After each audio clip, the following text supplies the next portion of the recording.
Au nom de Jésus-Christ. Nous sommes dans la joie d'être dans la maison de notre Dieu. Amen. Parce que c'est lui qui nous a donné le souffle de vie. Il nous a donné la santé. Pourquoi être un grand envers lui? Voilà pourquoi nous l'avons loué. Parce que lui seul est digne de louange. Amen. Avant de commencer, j'aimerais remercier d'abord notre pasteur, le frère Shadrach Kazadi. Nous avons commencé depuis la semaine passée. Et aujourd'hui, nous allons mettre un point sur cette prédication. Nous le remercions de nous avoir accordé la chair. Frère, merci. Que Dieu vous bénisse. Parce qu'il y a une écriture qui dit dans Romains 10, au verset 14, comment donc invoqueront-ils celui en qui ils n'ont pas cru? Comment croiront-ils à celui dont ils n'ont pas entendu parler? Et comment entendront-ils parler s'il n'y a personne qui prêche? Et comment y aura-t-il des prédicateurs s'ils ne sont pas envoyés? Amen. Donc nous prêchons parce que vous êtes venus nous écouter. Et nous vous disons merci. Et nous prêchons aussi parce que la chair nous a été accordée. Que le Seigneur vous bénisse. Vous pouvez vous lever pour la lecture de la parole. Nous prenons notre écriture. Matthieu 12. Le verset 7 à 8. Si vous saviez ce que signifie, je prends plaisir à la miséricorde et non au sacrifice, vous n'auriez pas condamné des innocents. Car le Fils de l'homme est maître du sabbat. Amen. Je vais prier. Éternel Dieu Tout-Puissant, ce matin nous te disons merci pour tous les bienfaits à notre égard. Seigneur, réellement, si nous nous mettons à les compter, ils sont innombrables. Voilà pourquoi nous te disons merci pour tout ce que tu as fait pour nous, ce que nous avons vu et ce que nous n'avons pas pu voir. Mais nous croyons que tu l'as fait pour nous. Voilà pourquoi nous te disons merci.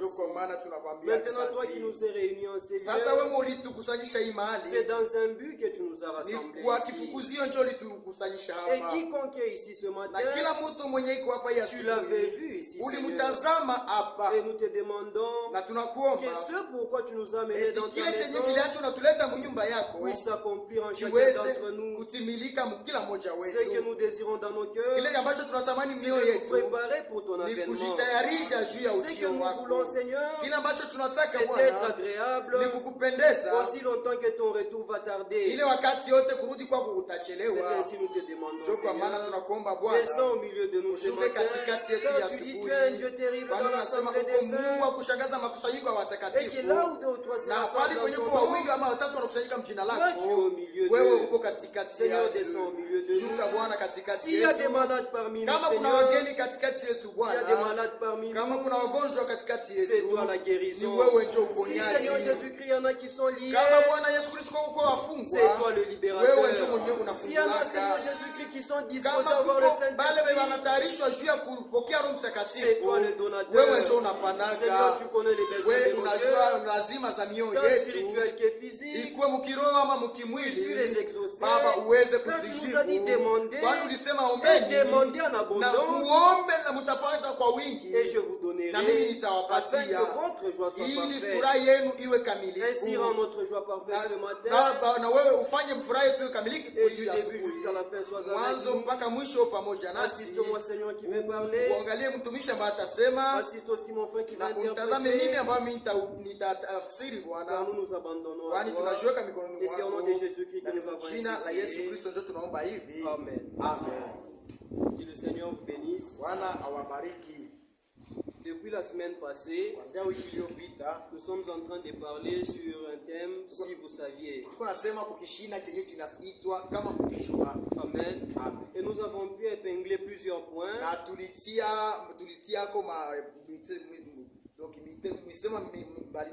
Et il sera un peu difficile de revenir sur le tout, à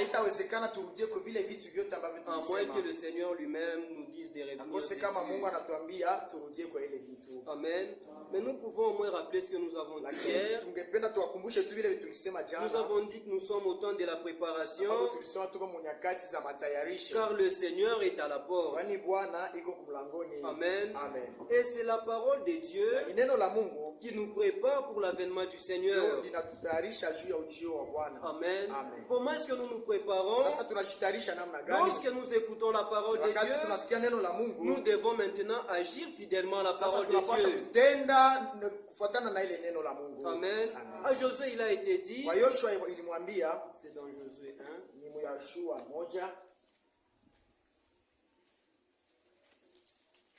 Nous pouvons commencer à partir du 7e verset.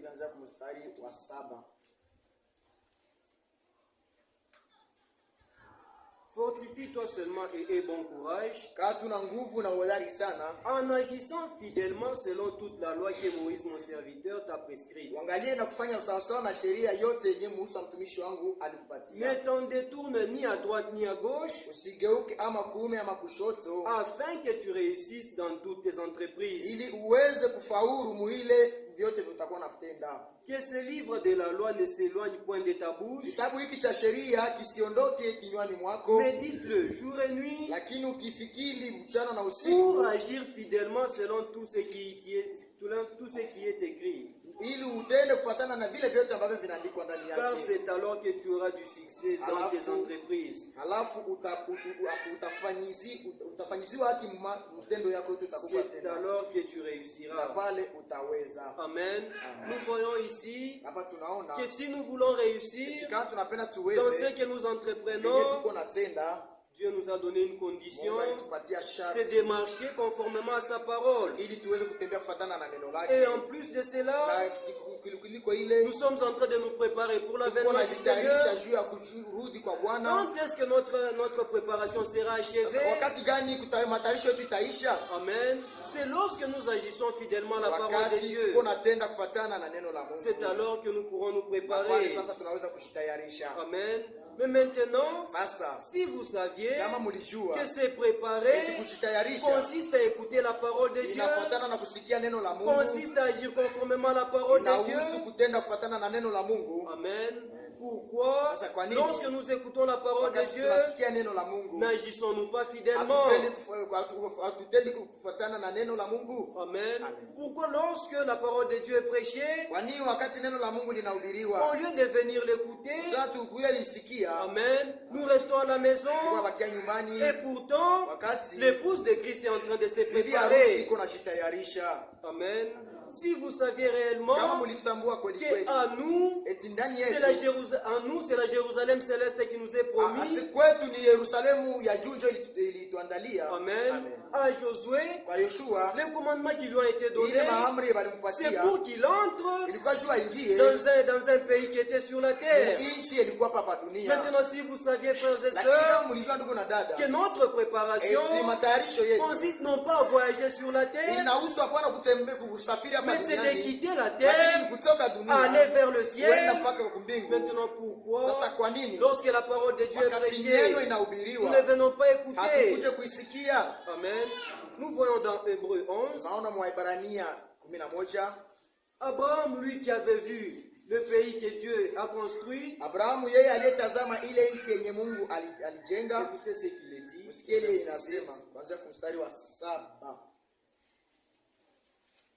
Au verset 8, c'est par la foi qu'Abraham, lors de sa vocation, Obéi est parti pour un lieu qu'il devait recevoir en héritage. Amen. Et qu'il partit sans savoir où il allait. C'est par la foi qu'il vint s'établir dans la terre promise,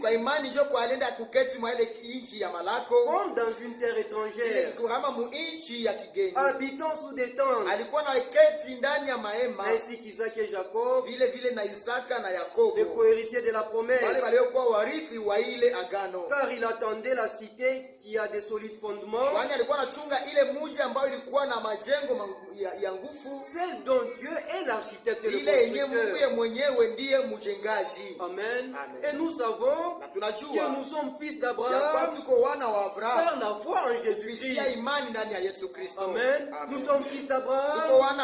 Abraham, lui, qui avait vu la cité, amen, il a décidé de vivre maintenant dans des tentes. Pourquoi? Il espérait à une chose plus meilleure. Amen. Maintenant, si vous vous dites enfant d'Abraham, vous qui attendez la même cité qu'Abraham, amen. Pourquoi? Lorsqu'il est question de se préparer, amen, de venir écouter la parole de Dieu, d'obéir à Dieu, pourquoi est-ce que nous nous retirons? Regardez au verset 39. Tout cela, à la fois desquels il a été rendu témoignage, n'ont pas obtenu ce qui leur a été promis, n'ont pas obtenu ce qui leur a été promis, Dieu ayant en vue quelque chose de meilleur pour nous, afin qu'ils ne parvinssent pas sans nous à la perfection.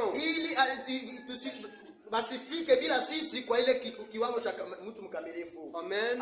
Nous voyons ici que c'est à cause de nous que même aujourd'hui personne n'est déjà entré au ciel. Pourquoi? Dieu a en vue pour nous des choses meilleures. Ils ne peuvent arriver à la perfection sans nous. Mais maintenant, qu'est-ce que nous faisons? Dieu qui prépare pour nous des choses meilleures. Amen. Jusqu'à aujourd'hui, personne n'est monté au ciel. Et Jésus avait dit, ce sont des choses que l'œil n'a point vu, que l'oreille n'a point entendu. Ils ne sont même pas montés dans le cœur des hommes, que Dieu a préparé pour ceux qu'il aime. Amen. Vous dites que vous aimez le Seigneur, mais Dieu a préparé pour vous quelque chose. Amen. Mais maintenant, cela consiste en ce que Dieu a préparé pour que vous y preniez part. Vous devez en retour vous préparer afin de recevoir cela. Amen. Si vous saviez, frères et sœurs, que jusqu'à aujourd'hui, c'est vous que Dieu attend, c'est la patience de Dieu est exercée envers vous. Pourquoi traînez-vous les pas? Pourquoi endurcissez-vous vos cœurs? Pourquoi n'êtes-vous pas obéissant à Dieu? Amen. 1 Pierre 1, le verset 10.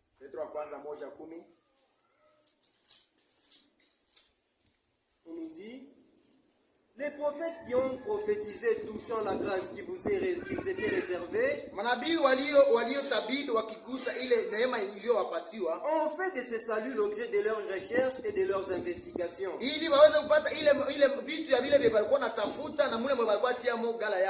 Voulant sonder l'époque et les circonstances,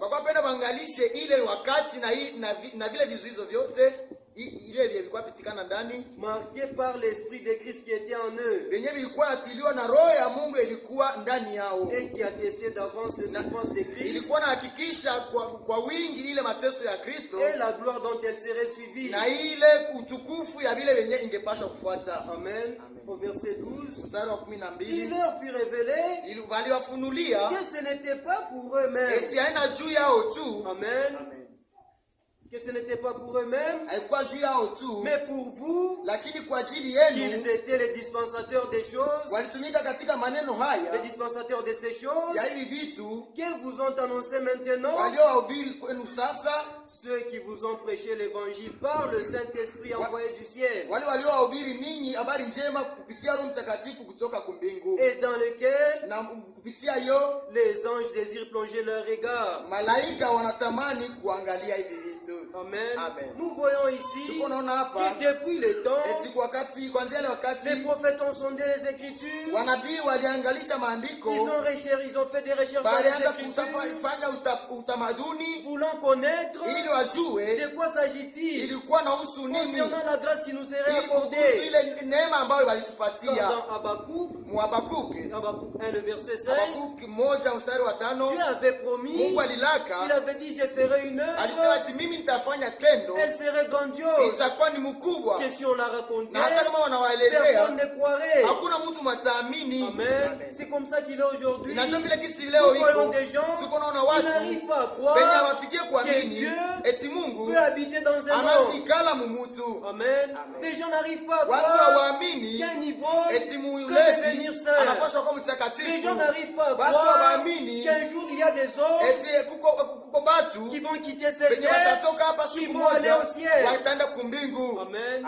Dieu ayant en vue pour nous les choses les meilleures, les apôtres, les prophètes ont sondé les Écritures, les anges même ont plongé leur regard dans le salut qui nous concerne. Amen. Parce que c'est une œuvre grandiose. Mais maintenant, nous-mêmes qui sommes les concernés, qu'est-ce que nous faisons du salut que nous avons reçu? Qu'est-ce que nous faisons de la parole que nous avons reçue? Amen. Au lieu de se préparer, nous sommes en train de nous fixer beaucoup plus sur les choses secondaires. Amen. Oubliant que le Seigneur revient bientôt. Amen. Et lorsque nous ne venons pas écouter la parole de Dieu, comment pensez-vous que vous serez préparés? Amen. Écoutez dans Hébreux 10,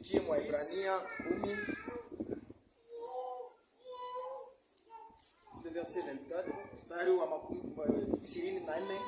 Veillons les uns sur les autres pour nous exciter à la charité et aux bonnes œuvres.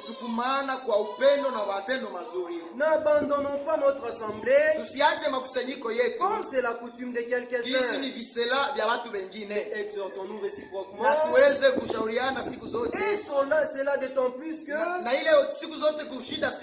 vous voyez s'approcher le jour. Amen. Nous voyons que le Seigneur est à la porte. Nous voyons que le Seigneur revient bientôt. L'Écriture nous dit: veillons les uns sur les autres, nous exciter aux bonnes œuvres. On ne s'arrête pas là. N'abandonnons pas notre assemblée. Amen. Comment allez-vous vous préparer si vous ne venez pas écouter la parole de Dieu? Amen. Je m'imagine qu'un chef politique ou votre patron organise une réunion de service et que vous ne participez pas. Pensez-vous que vous serez épargné? Les sanctions vont s'en suivre. Mais maintenant, celui qui vous convie ici, celui qui parle ici chaque jour, il est plus que les autres. Amen. Et nous avons vu que la reine du Midi, elle a quitté les extrémités de la terre pour venir contempler la sagesse de Salomon. Mais ici, il y a plus que Salomon. Amen. Comment pensez-vous, frères et sœurs, que vous serez préparés pour l'avènement du Seigneur? Amen. Hier nous avons parlé du cri de réveil. Le frère Franck nous conseille, il dit que chaque prédication est un cri de réveil. Amen. Et qui est-ce qu'on réveille? On réveille l'épouse de Vierge. Amen. Mais lorsque nous ne venons pas écouter la parole de Dieu, comment serons-nous réveillés? Amen. Comment allons-nous nous préparer? Dans l'Écriture dit, dans Apocalypse 19, l'épouse s'est préparée, il lui a été donné de se revêtir d'un fin lin, qui sont les œuvres justes des croyants. Et on dit heureux ceux qui lavent leur robe. Comment pensez-vous que vous allez laver votre robe? Amen. Est-ce avec un savon? Non, frères et sœurs. C'est lorsque nous écoutons la parole de Dieu et que nous nous mettons en ordre devant Dieu, c'est alors que nous lavons nos robes. Amen. Comment pensez-vous que vous aurez solution à vos problèmes?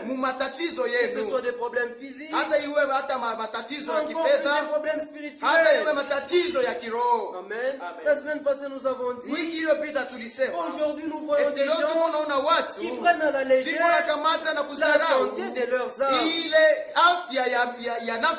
Amen. Ou bien que le Seigneur, pour sauver vos âmes, pour vous racheter du péché, il a dû payer un grand prix. Amen. L'Écriture dit, une âme équivaut à 10 000 morts. Maintenant, essayez d'évaluer. Depuis que Dieu a créé cette terre, toutes les richesses qui ont été extraites de la terre, ou même des eaux, prenez votre calculatrice, évaluez le prix de la terre, multipliez cela par 10 000, et vous verrez approximativement le prix de votre âme. Amen. Pourquoi prenons-nous à la légère la santé de notre âme? Nous étions incapables de nous sauver nous-mêmes. Dieu a envoyé son Fils unique. Il est venu. Amen. Il s'est abaissé, devenu semblable aux hommes. Il est mort sur la croix pour que nous soyons rachetés. Amen. En cela, ne voyez-vous pas l'amour de Dieu envers vous? Lorsqu'il nous sauve maintenant, il monte encore au ciel. Il va nous préparer une place. Amen. Ne voyez-vous pas toujours combien Dieu vous aime? Ne voyez-vous pas toujours l'importance que Dieu vous accorde? Amen. Mais si nous sommes profanes comme Esaü, Dieu va nous rejeter. Il n'y a personne qui est immuable devant Dieu. Si nous gardons la parole de Dieu, alors là nous pouvons subsister devant Dieu. Mais lorsque nous nous séparons de Dieu, lui aussi il se retire de nous. Amen. Romains 11.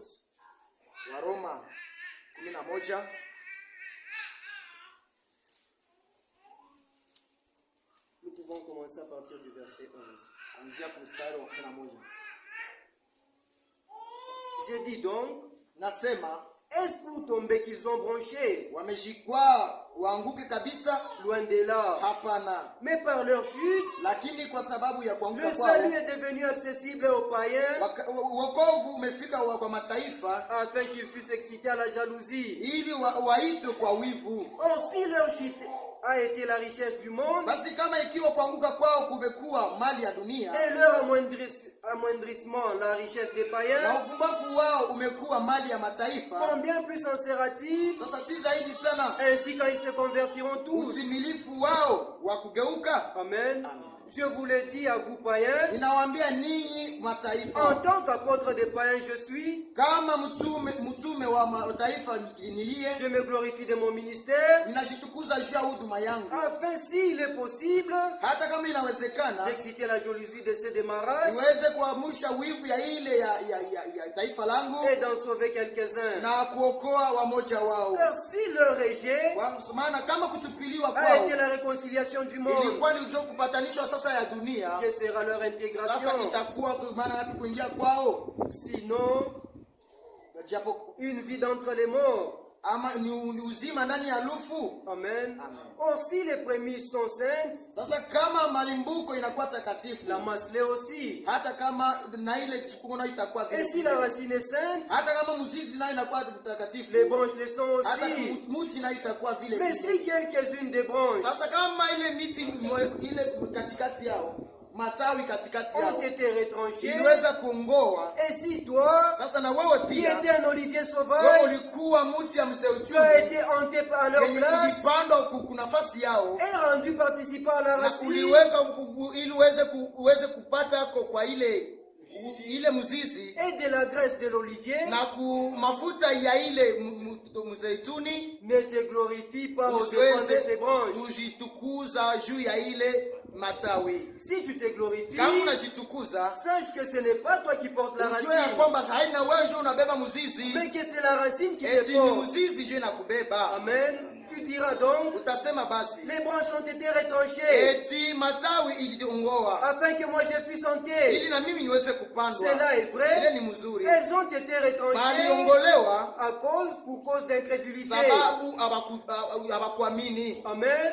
Et tu subsisteras par la Na foi. wewe utasimama kwa imani. Mais maintenant, Sasa basi, ne t'abandonne pas à l'orgueil, usijiachilie kwa kiburi, mais crains. lakini ongopa. Car si Dieu n'a pas épargné les Sababu branches kama naturelles, Mungu akuepusha ile mti ya kiasili, il ne t'épargnera na pas wewe non pia hata plus. kuepusha. Amen. Aujourd'hui, nous nous disons Leo tunasema qu'Israël a rejeté eti Jésus. Israeli ilimtupilia Voilà Yesu. pourquoi nous nous sommes Ndio entrés kwa aussi maana dans le sisi tuliingia na salut. sisi Nous commençons à nous muokovu na tunaanza glorifier. kushitukuza, Mais n'oublions pas lakini tusababu ya que kwamba nous pouvons aussi être na sisi pia retranchés. tunaweza kuongolewa. Amen. Pourquoi? Kwa nini? Dieu ne fait exception de Mungu personne. yeye afanyake tofauti ya wengine. C'est lui Ubaguzi ya qui wengine. l'obéit. Ni ule mwenye Il le kumtii garde à lui. anamtazama. Celui qui n'obéit Ule mwenye pas, hamtii, qu'est-ce que Dieu fait? Mungu anafanya nini? Il dit si mon juste se retire de Anasema moi, kama mwenye haki anaenda mbali je nami, ne prends plus plaisir en na lui. sipendezwi tena naye. Amen. Amen. Et Dieu se Na Mungu retire. naye anajienda mbali. Ce que nous devons faire, Kile frères et chenye tunapaswa sœurs, kufanya ndugu na dada, c'est venir écouter la ni parole de kukuja Dieu, kusikia neno la Mungu, laquelle nous prépare ile yenye pour kunatutayarisha l'avènement de notre juu ya ujio ya Seigneur. Bwana wetu.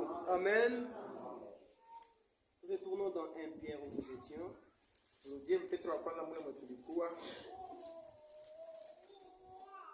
1 Pierre 1, Petro wa kwanza 1 au verset 11. mstari wa 11. Voulant sonder l'époque et les circonstances, Kujua kwa balipenda waangalishi wakati na vilikuwa pitikana ndani, marqués par l'Esprit de Christ qui était en eux, ilioneshwa na roho ya Mungu iliyokuwa katikati yao, et qui attestait d'avance les souffrances de na Christ ilikuwa nahakikisha kwa wingi ile mateso ya Kristo et la gloire dont elle serait suivie. na ile utukufu yenye ingepasha kufuatilia. Amen. Là, nous prenons les souffrances de Pale Christ. tunakamata mateso ya Si Kristo. vous saviez, frères et Kama sœurs, mlijua ndugu na dada, que Dieu nous a appelés, eti Mungu alituita non pas seulement d'être participants au hapana tuweze salut, tu kushiriki kuokovu, mais aussi lakini de tena prendre part aux souffrances de tuweze Christ. kushiriki pia na kumateso ya Yesu Kristo. Amen. Amen. Aujourd'hui, Leo, nous nous réjouissons seulement tunafurahikia de tu ce que Dieu nous a ya kuwa sauvés. Mungu Mais alituokoa, Paul nous dit lakini Paulo dans anatuambia Philippiens wa 1, Filipi 1, Philippiens 1, wa Filipi 1 au verset 29, mstari wa 29, il dit, et anasema c'est là de la part de Dieu, na ile kutoka kwa Mungu, car il vous a été fait grâce kwani iliwapewa ninyi par neema rapport à Christ, kufuatana na Kristo, non seulement de croire en lui, hapana tu kuamini ndani mais yake, encore de souffrir pour lakini lui. pia kuteseka juu yake. Amen. Si vous saviez que c'est un sujet de gloire, c'est un sujet de gloire de souffrir pour le Seigneur. Aujourd'hui, nous voyons des gens qui ne veulent pas souffrir pour le Seigneur. Ils veulent seulement avoir des gains. Ils veulent seulement être bénéficiaires. Amen. Mais pourtant, nous avons été appelés non seulement à croire, mais aussi à souffrir pour le Seigneur. Amen. Comment pensez-vous, frères et sœurs, que l'Écriture qui dit qu'il essuiera le larmes de nos yeux va-t-elle s'accomplir? Amen. Si vous n'avez pas souffert, comment allez-vous pleurer? Amen. Comment allez-vous arriver devant Dieu? Lui qui cherche à vous essuyer les larmes, mais vous êtes tout joyeux, vous n'avez pas souffert. Qu'est-ce qu'il va essuyer? Amen. Ne voyez-vous pas que vous serez carrément exclus? Amen. Aujourd'hui, nous voyons des gens qui ne veulent pas souffrir. Ils veulent seulement gagner. Ils veulent, lorsqu'ils croient, qu'ils obtiennent les véhicules, qu'ils aient des vêtements, qu'ils aient le mariage, qu'ils réussissent dans leurs entreprises. Mais n'oublions que lorsque nous croyons, premièrement c'est la vie éternelle. Si nous avons la vie éternelle, cela dépasse les biens du monde. Amen. Si nous avons la vie éternelle, même si je suis locataire, j'ai une demeure au ciel. Même si je dois affamer, il y aura des festins là au ciel. Amen. Pourquoi ne voulons-nous pas souffrir pour le Seigneur? Car lorsque lui il a souffert, qu'est-ce que Dieu a fait? Il l'a glorifié. Si vous aussi, vous acceptez de souffrir pour le Seigneur, mais Dieu va aussi vous glorifier. Comment va-t-il vous glorifier? Lorsque Christ reviendra, il vous prend en tant qu'épouse. N'est-ce pas une gloire de régner avec le Seigneur? Que le Seigneur commence à vous présenter. Voici mon épouse. N'est-ce pas là une gloire? Amen. Mais si maintenant vous saviez que c'est une gloire de souffrir pour le Seigneur, de porter la croix de Christ. Pourquoi aujourd'hui avez-vous déposé la croix de Christ? Avez-vous laissé l'opprobre de Christ? Amen. Jésus a dit, si vous ne m'aimez pas, plus que votre père, plus que votre mère, plus que toute autre chose, vous n'êtes pas digne de moi. Amen. Maintenant vérifions ce matin. Est-ce que Jésus-Christ est notre premier amour? Est celui-là que nous aimons plus que tout? Amen. Que nous puissions sonder dans nos cœurs. Amen. Là au ciel, il y aura tellement de la joie que nous allons oublier les souffrances du monde. Amen. Voilà pourquoi Paul pouvait dire que les souffrances du siècle présent ne sauraient être comparées à la gloire à venir. Tellement la gloire sera grande que vous n'allez pas vous rappeler que vous dormiez affamés sur terre, que vous étiez locataire sur terre. Amen. Que vous marchiez pieds nus, que vous étiez en lambeaux. Vous allez tout oublier. Amen. Mais maintenant si vous savez qu'il y a de la joie au ciel, pourquoi ne vous préparez-vous pas? Pourquoi ne demandez-vous pas à Dieu de vous donner le Saint-Esprit? Parce que c'est avec le Saint-Esprit que nous irons dans la présence de Dieu. Lorsque Jésus revient, il vient prendre une épouse. Il vient prendre son église. Et dans Ephésiens 5, l'Écriture dit que l'église, c'est le corps de Christ. Et Christ est le chef de l'église. Donc, lorsque le Seigneur revient, il vient prendre une partie de lui-même. Amen. De la même manière qu'Adam et Ève a été tirés d'Adam, que Ève était une partie d'Adam, c'est de la même manière que l'église a été tirée de Christ. maovu ya il viendra Kristo, prendre sa moitié atakuja kamata ile kipande et il chake ira avec elle au na ciel. ataenda nacho kule kumbingu. Amen. Mais maintenant, si vous savez, Sasa frères et kama sœurs, mungelishwa ndugu na que dada, notre Seigneur revient eti Bwana bientôt, wetu anarudi hapa que c'est nous upesi. qui sommes du groupe de ceux qui vont s'asseoir sur Sasa le sisi trône, wenye tuko mwile kundi ya wale wataketi c'est nous qui kukiti devons régner cha avec enzi. lui. Sasa sisi ndio tutaketi pamoja naye. Pourquoi négligeons-nous Sasa kwa nini notre tunasura hii préparation? matayarisho yetu? Amen. Nous voulons toujours gagner Tunapenda tu tufaidike les choses du monde. vitu vya hii Mais il dunia, nous a dit lui-même, lakini alituambia yeye cherchez mwenyewe premièrement le royaume des eti mtafute cieux kwanza ufalme wa et sa mbingu justice. na uwaki wake. Amen. Regardez un peu l'amour de Angalia Dieu. kwanza mapendo ya Mungu. Lorsque Dieu nous a aimés, Wakati Mungu alitupenda, dans son plan, mu mapu yake il a pourvu que alitayarisha vous et moi soyons ili sisi sauvés. na mimi na mwewe tuokolewe. Amen. Amen. Mais maintenant, Paul dit Sasa Paulo que anasema l'amour de Dieu nous eti presse. mapendo ya Mungu inatusukuma. Amen. Amen. Si l'amour de Dieu vous presse Kama mapendo ya Mungu réellement, inatusukuma kweli kweli, pourquoi est-ce que dans vos vies, sasa kwa nini maisha il n'y yenu a-t-il pas de part de Dieu? hakuna amo nafasi ya Mungu? Amen. Quelle est la part de Dieu Nafasi ya Mungu ni nini? dans ce que vous faites? Vile vya mko nafanya.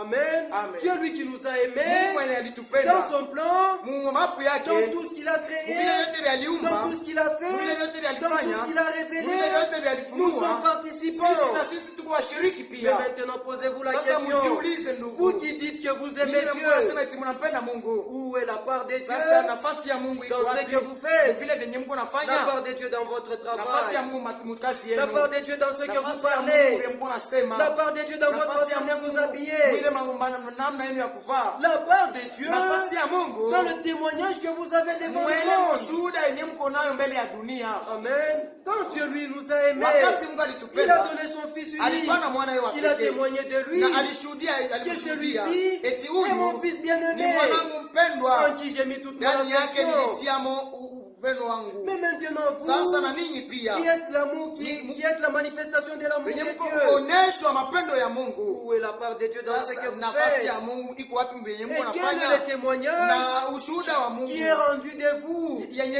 ni ushuhuda gani yenye Mungu anasema kwenu? Est-ce à la gloire de Dieu? Anijua ya utukufu wa Ou Mungu vous jetez encore le Ah, propre Mungu sur anatuma la tu. gloire de Christ? haya kumwili wa Kristo.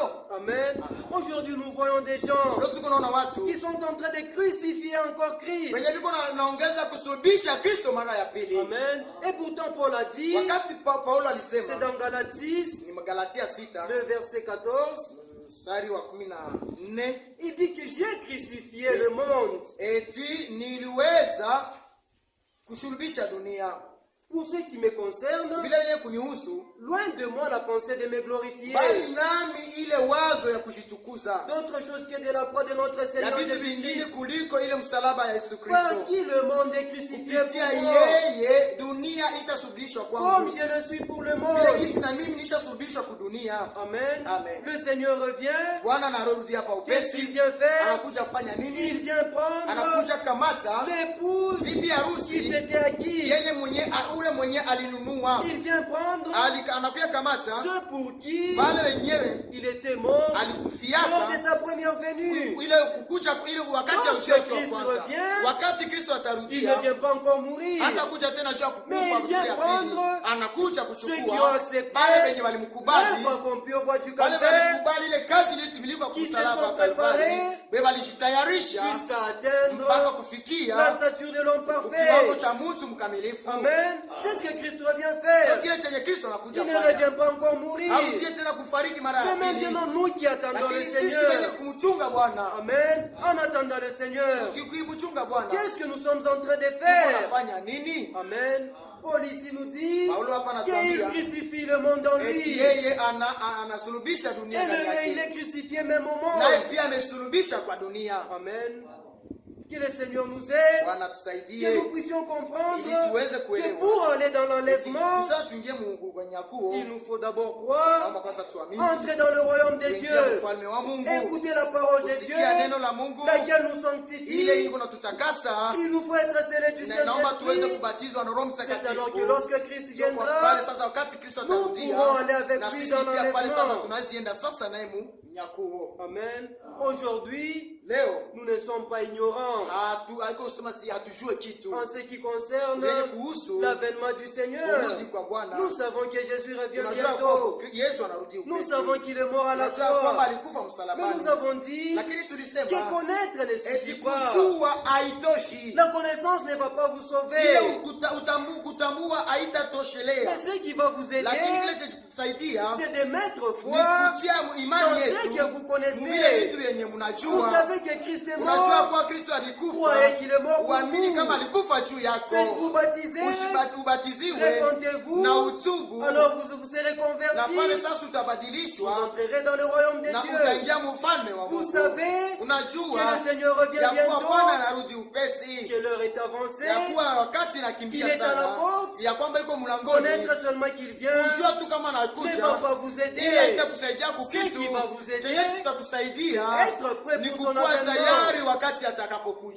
Amen. L'Écriture dit qu'il viendra comme un voleur. Amen. Il ne va pas prévenir. Amen. Et lorsqu'il vient, et d'ailleurs nous parlons de l'enlèvement. Amen. C'est quoi un enlèvement? Est-ce que quelqu'un qui va être enlevé est au courant qu'il va être enlevé? Dans les jours passés, il y a eu des cas d'enlèvement dans la ville de Lubumbashi. Est-ce que quand on enlevait ces gens-là, est-ce qu'ils étaient au courant qu'ils seraient enlevés? N'est-ce pas qu'ils étaient surpris? Le naturel typifie le spirituel. Notre Seigneur aussi qui revient, étant donné que c'est un enlèvement, ce qu'il nous faut, c'est être prêt. Il ne va pas nous signaler. Amen. Ce qu'il a fait, c'est de nous donner, de nous montrer les signes de son avènement. Aujourd'hui, tout le monde, dans leur langage, le monde est arrivé à la fin. C'est maintenant la fin du monde. Ce n'est pas encore la fin du monde. Pour nous croyants, d'abord l'enlèvement. Amen. La fin du monde viendra. Vous parlez encore de la fin du monde aujourd'hui. Vous vous excluez vous-même de l'enlèvement de l'épouse. Amen. L'enlèvement viendra avant qu'il y ait la fin du monde. Amen. Et nous avons dit qu'il ne doit être permis, comme le frère Franck nous l'a conseillé, à personne, lorsqu'il entend le cri de réveil, qu'il puisse se tourner et continuer à dormir. Aujourd'hui, la parole de Dieu est proclamée. Aujourd'hui, le péché est condamné. Aujourd'hui, Dieu vous dit, il y a une fontaine pleine de sang, tirée des veines d'Emmanuel. Celui qui croit sera sauvé. Aujourd'hui, la parole de Dieu dit qu'il nous faut sortir du monde, nous séparer de tout ce qui pourrait nous empêcher de rencontrer le Seigneur. N'est-ce pas cela? Des cris de réveil. N'est-ce pas cela qui doit nous pousser à nous empresser car le Seigneur revient bientôt? Mais nous voyons des gens, après avoir entendu la parole de Dieu, ils endurcissent leur cœur, ils continuent à marcher comme si Dieu n'a pas parlé. Amen. Au jour du jugement, il vous sera demandé de toute parole que vous avez entendue. Amen. Nous avons dit hier qu'aujourd'hui, les gens sont en train de se vanter de ceux qui ont reçu le message. Nous avons reçu le message. C'est bien d'avoir reçu le message. Mais ayant reçu le message, nous avons la responsabilité madaraka, amen, de vivre selon le message que nous avons reçu. À ceux qui ont beaucoup reçu, il leur sera aussi beaucoup demandé. Pensez-vous, frères et sœurs, que les gens du monde seront jugés pareillement que vous? Il n'en est pas ainsi. Vous avez beaucoup reçu, il vous sera aussi beaucoup demandé. Amen. 1 Thessaloniciens,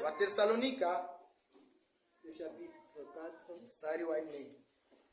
à partir du premier verset. Au reste, frères, puisque vous avez appris de nous comment vous devez vous conduire et plaire à Dieu, et que c'est là ce que vous faites, amen, nous vous prions et nous vous conjurons au nom du Seigneur Jésus de marcher à cet égard de progrès en progrès. Amen. Aujourd'hui, le Seigneur est à la porte. Comment voyons-nous des gens qui se retirent au lieu de progresser, au lieu de devenir encore des bons croyants, au lieu de s'affermir, au lieu d'aimer davantage Dieu? Nous voyons les gens qui commencent à retourner dans le monde. Nous voyons les gens, comme l'Écriture dit, le chien retourne à sa vomissure. Au lieu de marcher des progrès en progrès, nous avons reçu la lumière du soir. Nous avons reçu la parole de Dieu. Nous avons reçu la révélation. Amen. Au lieu de progresser, nous voyons les gens qui sont en train de reculer. Mais avec Dieu, il n'y a point de retraite. Avec Dieu, nous allons toujours de l'avant. Des progrès en progrès. Des gloires en gloire. Des victoires en victoire. Des saintetés en sainteté. Amen. De perfection en perfection. Amen. Au verset 3, ce que Dieu veut, c'est votre sanctification. C'est que vous vous absteniez de l'impudicité. C'est que chacun de vous sache posséder son corps dans la sainteté et l'honnêteté. Amen. Si vous saviez, comme Paul dit dans 1 Corinthiens au chapitre 6, que si vous saviez que votre corps est le temple du Saint-Esprit, alors vous vous conserveriez, vous saurez comment posséder votre corps dans la sainteté et l'honnêteté. Amen. Sans vous livrer à une convoitise passionnée, comme font les païens qui ne connaissent pas Dieu. Aujourd'hui, au milieu de nous, nous disons que nous ne sommes pas païens, nous avons été rachetés, nous avons été sauvés. Où est la vie des rachetés? Où est la vie des gens qui ont été sauvés?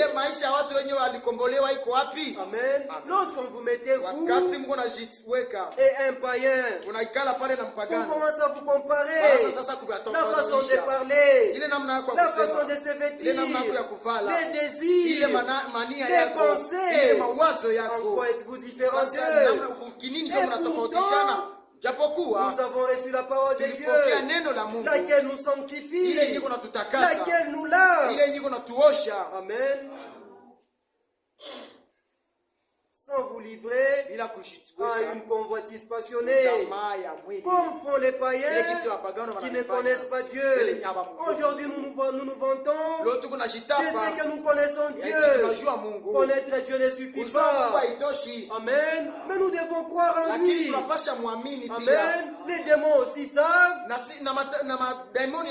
Dieu existe et qu'il est puissant. Et l'Écriture dit que les démons tremblent même.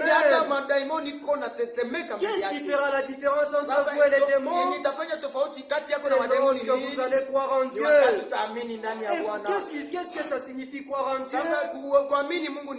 C'est faire confiance à Dieu.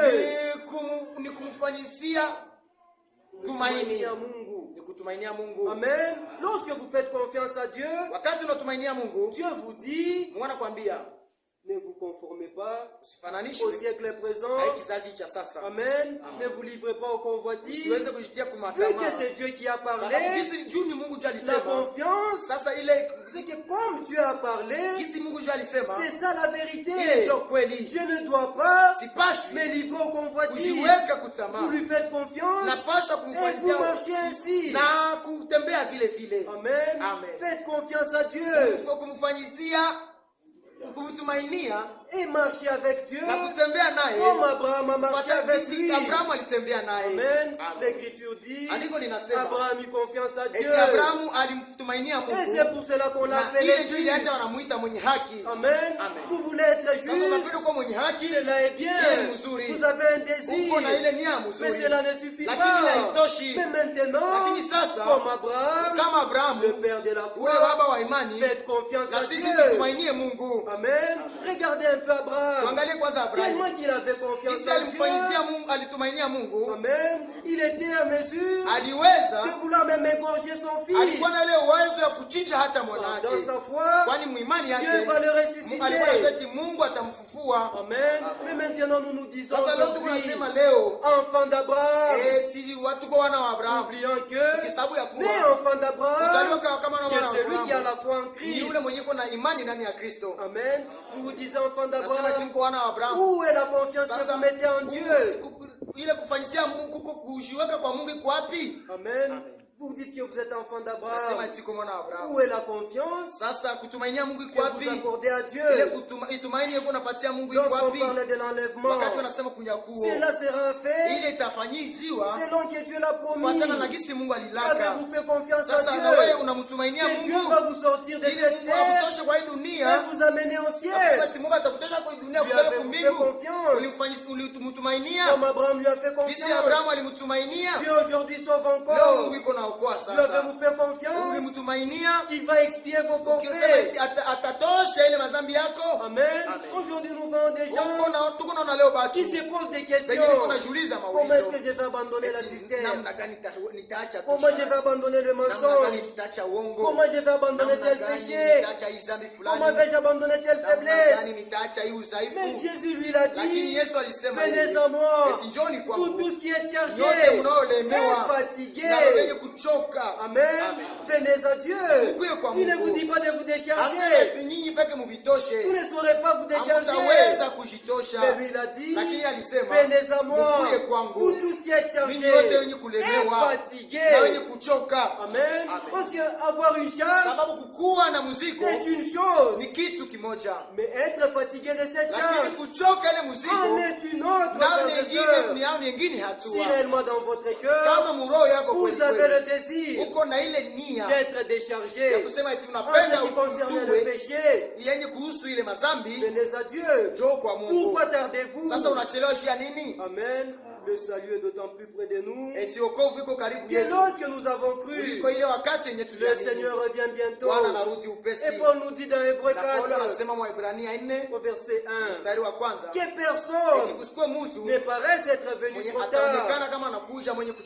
Amen. Il faudrait que ceux qui ont cru à 10 ans, il y a 10 ans, ceux qui ont crié à 5 ans, lorsqu'on nous regarde, il n'y a point de différence entre nous.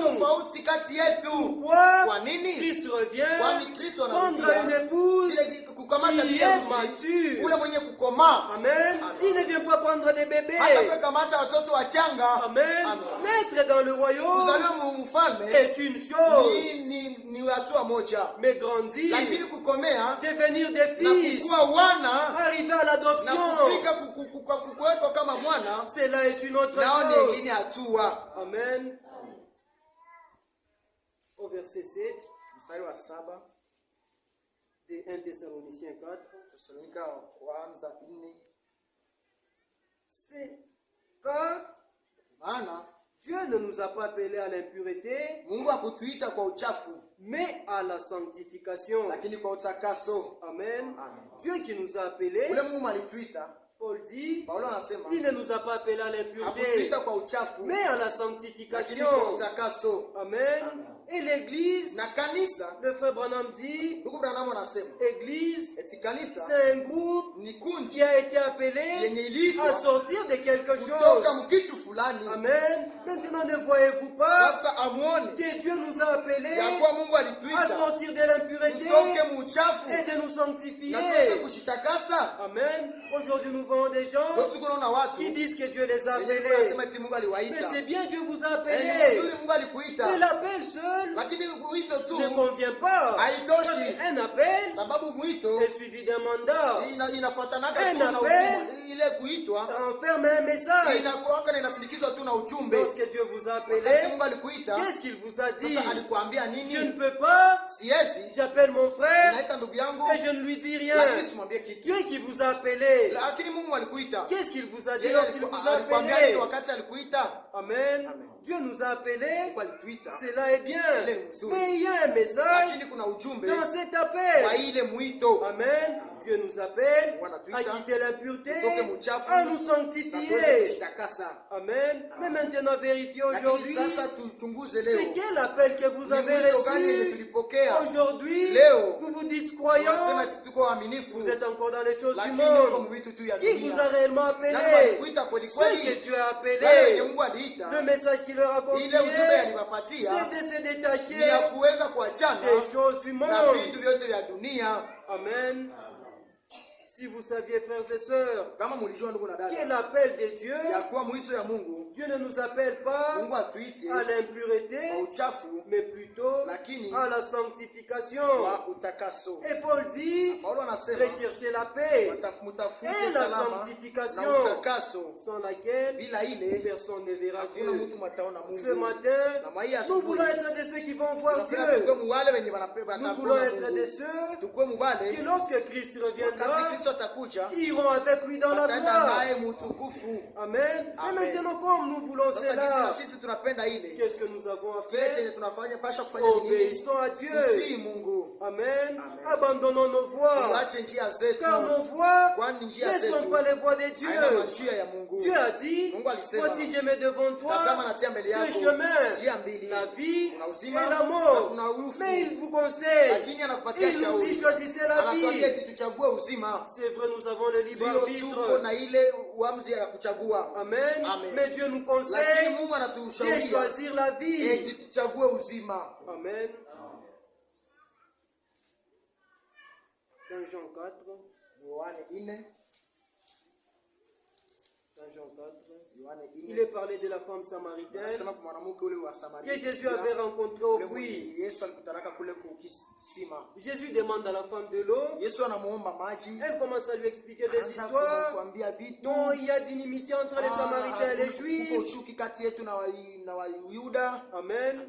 Mais maintenant Jésus lui Lakini répond Yesu anamwambia au verset 10. mstari wa 10, Jésus lui répondit, Yesu anamjibu, si tu connaissais le don de Dieu, kama ulijua zawadi ya Mungu, et qui est celui qui te dit, naye yeye anayekushaambia donne-moi à boire, nipe maji ya kunywa, tu lui aurais toi-même demandé à boire, ungelimuomba weye maji ya kunywa, et il t'aurait donné de l'eau naye vive. angelikupa maji yaliyo hai. Amen. Amen. Aujourd'hui, nous aussi, frères et Na sœurs, si leo ndugu na dada, si nous connaissions réellement kama tulijua kweli le kweli don de Dieu, ile zawadi ya Mungu, Amen, Christ est mort au bois du Kristo alikufa calvaire kumsalaba, pour que nous soyons ili sauvés. tuweze kuokolewa. Si nous reconnaissions, Kama tulijua, si nous savions kama réellement tulijua le don que Dieu nous a ile donné, zawadi ya Mungu alitupatia, Amen, nous nous empresserions ce Tungeweza matin, kukimbia ndugu aller na au bois du calvaire, kukimbia kwa chercher la vie, tutafute uzima, demander pardon à tuombe Dieu. msamaha Mungu. Amen. Pourquoi aujourd'hui, c'est encore un jour de grâce. Mais il vient un jour, Na kuna pia siku, ne l'oubliez pas, usisabu toute chose qui a eu un commencement kila kitu kilikuwa na mwanzo, aura une kitakuwa fin. tena na mwisho. La grâce a eu un Hii début. rehema ilikuwa na La mwanzo, grâce aura une na hii fin. rehema itakuwa na La mwisho. porte sera fermée un Mlango jour. itafungiwa siku moja. Amen. Mais aujourd'hui, Lakini leo, pendant que la porte est encore Isi ouverte, wakati mlango que inafungulikana, nous puissions entrer tuingie humu dans le royaume de Dieu. ufalme wa Mungu. Amen. Toujours le même verset. Ile ile tu mstari moja Dans la moja. Bible du Semeur, Biblia sema, il est dit, Si tu savais quel don Dieu veut te faire. Amen. Ce matin nous aussi. Si vous saviez, frères et sœurs, le don que Dieu veut vous faire. Amen. À certains, c'est peut-être la guérison. À certains, c'est peut-être la vie éternelle. À certains, c'est peut-être le Saint-Esprit. Si vous saviez quel don Dieu veut vous faire. Amen. Et c'est lui. Et qui est celui qui demande à boire? C'est toi qui lui aurais demandé à boire. Amen. Et il t'aurait donné de l'eau vive. Aujourd'hui nous voulons être sauvés. La grâce est encore là. Le don gratuit de Dieu est là.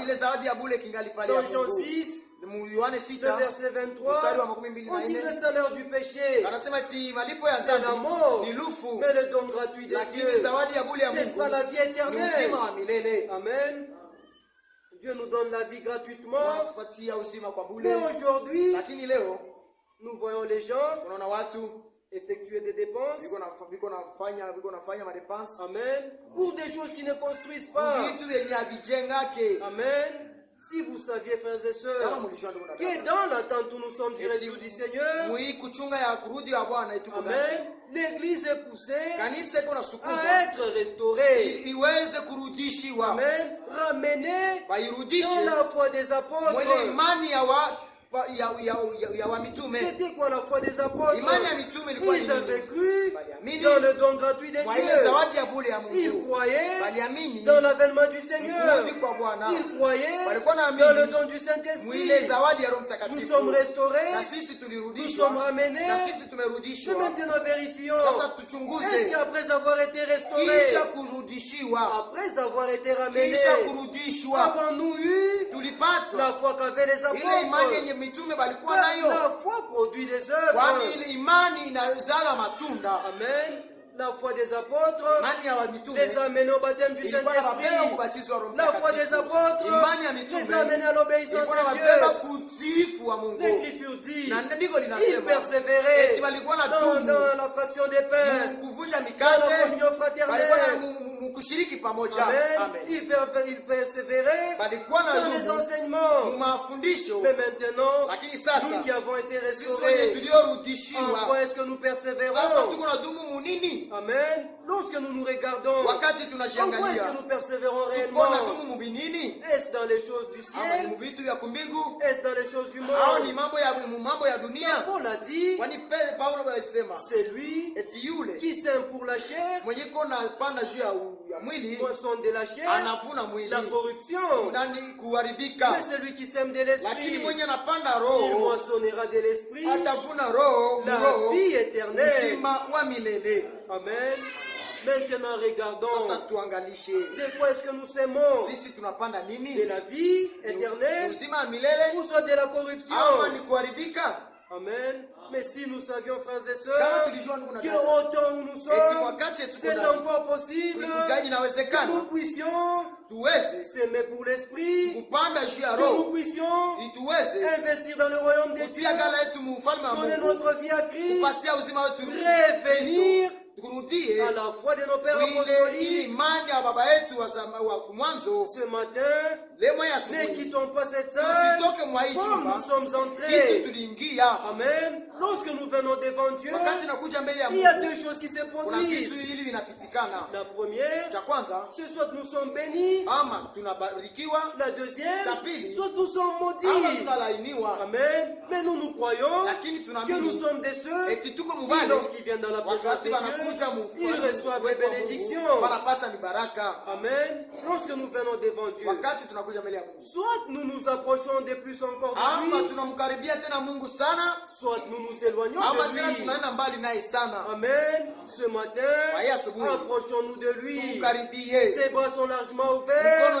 Et il a dit, demandez, je vous donnerai. Amen. Ne limitez pas Dieu dans vos demandes. Amen. C'est nous-mêmes qui limitons Dieu. Il accomplit tout. Et demandez aussi bien. Amen. Autant où nous sommes de l'accomplissement des Écritures, où les signes que Jésus nous avait montrés sont en train de s'accomplir,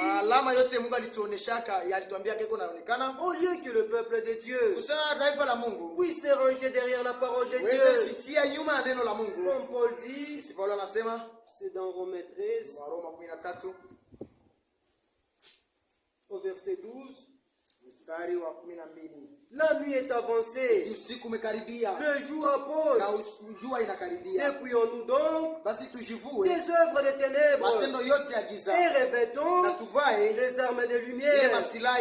Marchons honnêtement comme en plein jour. Amen. Nous disons que nous sommes des enfants de la lumière, mais marchons maintenant en plein jour. Amen. Et d'ailleurs Jésus nous a dit dans Matthieu 5 que votre lumière luise devant le monde. Amen. C'est vous, frères et sœurs, que Dieu est en train d'utiliser pour que la lumière atteigne le monde entier. Amen. N'oubliez pas cela. Amen. Mais maintenant, si vous savez cela, n'est-ce pas marcher honnêtement? N'est-ce pas aller loin de toutes les œuvres des ténèbres? Mais répétez les armes de lumière. Amen. Le salut est d'autant plus près de nous que lorsque nous avons cru. Amen. Personne ne sera justifié devant Dieu. Car avant que Dieu ne puisse juger, il avertit d'abord. Amen. Lorsque au temps de Noé, le déluge devait venir, Dieu a envoyé Noé.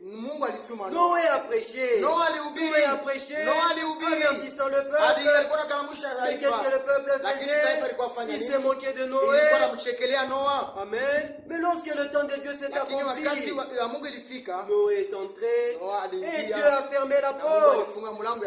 Amen. Ce matin encore, Dieu est en train de vous avertir que d'ici bientôt, la porte sera fermée. Amen. On ne se moque pas de Dieu. Ce que vous semez, vous allez le moissonner. Vous semez la résistance à Dieu. Amen. Un jour vient où vous allez pleurer amèrement, mais il sera trop tard. Aujourd'hui, c'est encore temps. Amen. Regardez un peu Noé. Il a prêché pendant 120 ans.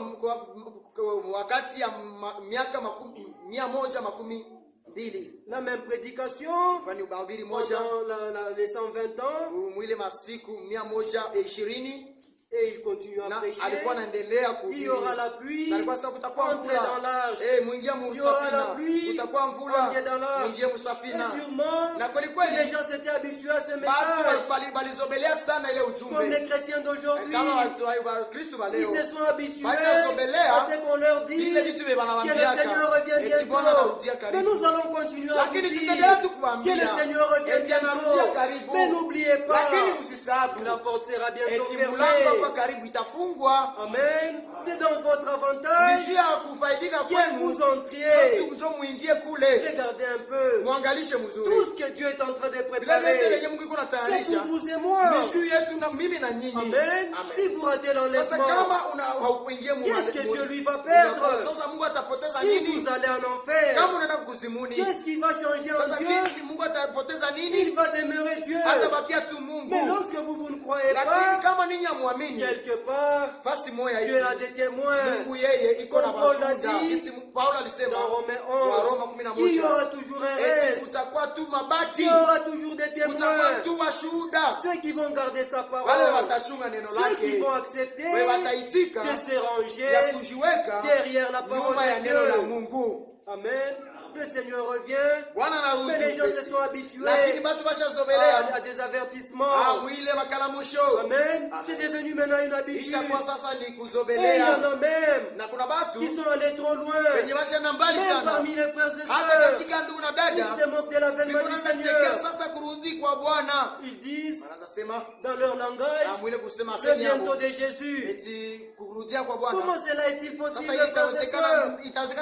Ou bien que la patience de Dieu, c'est notre salut. Si le Seigneur tarde, n'est-ce pas pour que cette parole de restauration qu'il a envoyée puisse vous restaurer entièrement, et que lorsqu'il reviendra, il vous prenne avec lui. Et maintenant, les gens commencent à se moquer de Dieu, le bientôt de Jésus, le bientôt de Jésus. Mais nous vous disons que ce bientôt-là est plus que bientôt. Il va venir. Amen. Et lorsqu'il vient, la vengeance est avec lui. La rétribution est là. Il va rendre à chacun selon ses œuvres. On ne se moque pas de Dieu. Amen. Regardez du temps de Noé. Lorsque la porte a été fermée, les gens frappaient. Noé, ouvre-nous. Noé, ouvre-nous. Et Noé les a répondu, ce n'est pas moi qui ai fermé la porte. Amen. Ce matin encore, lorsque Jésus reviendra, ce n'est pas nous qui allons fermer la porte. Dieu lui-même va fermer la porte. Il va quitter le trône de la grâce. Il va maintenant sur son trône de jugement. Amen. Mais aujourd'hui nous vous disons, il a dit, demandez, je vous donnerai. Frappez, je vous ouvrirai. Ne soyez pas comme les gens du temps de Noé. Ne frappez pas trop tard. Ils se sont rendus compte qu'ils étaient en erreur et cela était trop tard. Amen. Comme il en sera aussi des vierges folles. Et ils se sont rendus compte qu'il fallait avoir le Saint-Esprit pendant qu'il était trop tard. Amen. Ne soyons pas, frères et sœurs, en retard. Pourquoi?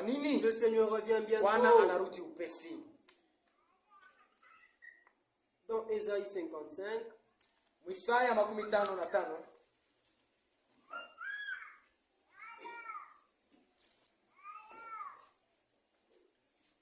au premier verset, vous tous qui avez soif, venez aux eaux. Même celui qui n'a pas d'argent, amen, venez acheter et manger. Venez acheter du vin et du lait. Sans argent, sans rien payer. Amen. Ce matin, Dieu nous appelle. C'est sans argent, sans rien payer. Il veut vous aider. Il veut vous sauver. Il veut vous donner le Saint-Esprit. C'est gratuitement. Mais il est dit, pour tous qui avaient soif, premièrement, ayez d'abord la soif. Amen. Dieu ne peut pas vous contraindre. Comprenez le Saint-Esprit. Non, prends le salut. Non, frères et sœurs, il est d'abord en nous le désir de recevoir de Dieu ce dont nous avons besoin. Amen. De quoi avez-vous besoin ce matin?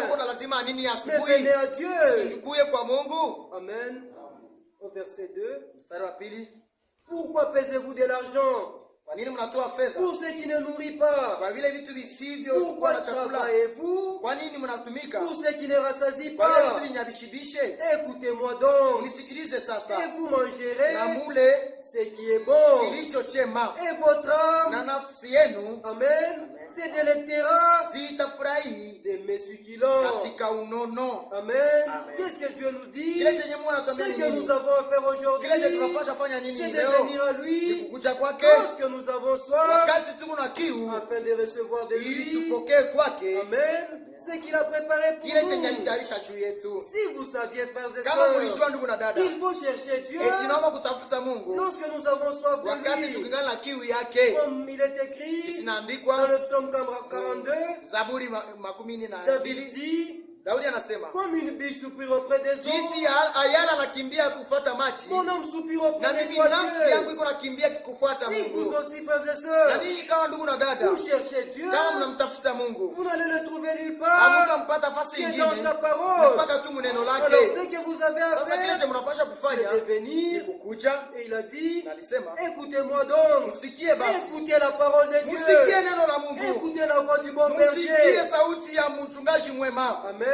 Vous brebis Ni égarés, kondoo yenye vous êtes kupotea, allés loin de votre mulienda mbali ya berger. mchungaji wenu. Revenez, Murudie. car bientôt, Kwani hapa c'est karibu le soir, frères et ni sœurs. jioni, ndugu na Qu'est-ce que dada. va faire le berger? Sasa mchungaji atafanya Il va nini? prendre ses brebis, Atakamata kondoo il va les zake faire entrer na dans la bergerie. ataziingiza mpango. Amen. Amen. Ce que nous avons à faire, Kile tunapasha c'est fanya de revenir à Dieu kurudia kwa Mungu pendant qu'il est encore temps. wakati kungali wakati. Écoutez dans Jean 6. Tusikie mu Yohana 6, Jean 6, Yohana 6 au verset 26. mstari wa 26. Jésus leur répondit, Yesu akawajibu, en vérité, je vous l'ai kweli dit, kweli ninawaambia vous ninyi, me cherchez, munanitafuta non pas parce que vous avez vu des si miracles, kwa sababu muliona mais malama, parce que vous avez mangé des pains, lakini kwa sababu et mulikula vous avez été mkate rassasiés. na mulishiba. Aujourd'hui, Leo pourquoi cherchez-vous Dieu? kwa nini munatafuta Est-ce Mungu? pour les biens Ama matériels ni juu tu ya vitu utajiri, ou pour la santé de votre ama âme? ni juu ya afya ya nafsi yenu? Amen. Au verset 26, Mstari wa 12, travaillez tumike non pour la nourriture qui périt, hapana juu ya vile vyenye mais kuharibika, pour celle qui subsiste pour la vie lakini éternelle. kwa kile chenye kitadumu juu ya uzima wa Et que milele. le Fils de l'homme Na wana wa watu vous donnera. atakachowapa, C'est lui qui demande à Dieu la vie, kwani huyu wenye ataomba Mungu uzima, Dieu lui donne la vie. Mungu anamupa C'est lui qui uzima. demande le Na Saint-Esprit, mwenye anaomba Roho Dieu lui Mtakatifu, donne le Mungu Saint-Esprit. anampatia Roho Mtakatifu. L'Écriture dit, Andiko linasema, si vous, hommes méchants que vous êtes, sasa ninyi watu